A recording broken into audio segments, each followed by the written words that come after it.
So this is the top of the timber frame and tongue and groove roof over the wine cellar that will make up the floor of the entry. So that'll be insulated, protected with a rubber membrane, and then a slab will be poured over it.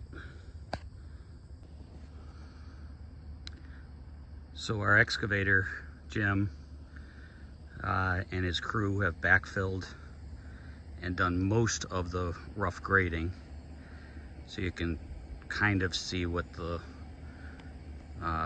lay of the land is going to be.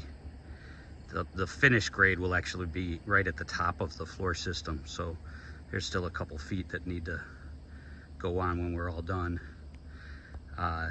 To finish the rough grading, he's just got to fill the garage with stone right up to the top, so that we can actually work within there. The back side is a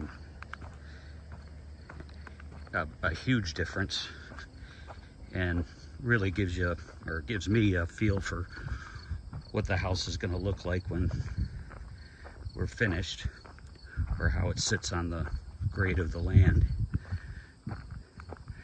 We finished all of the purlins for the siding that's going to go over the foundation. So the stone that's going to be up to the sill, natural stone, sits on those stone, that stone shelf. But that will step down towards the rear of the house, and siding will actually come down to meet it, since the siding is a lot cheaper than stone. It'll still look good, but it will save quite a bit of money. So back up here so you can see.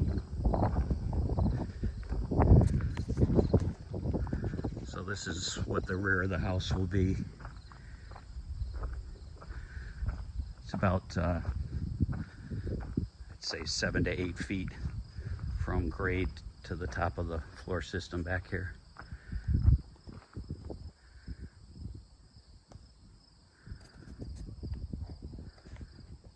So next week is pre-finishing T&G to get that all ready, and just finish rough grade and get ready for delivery on the 18th.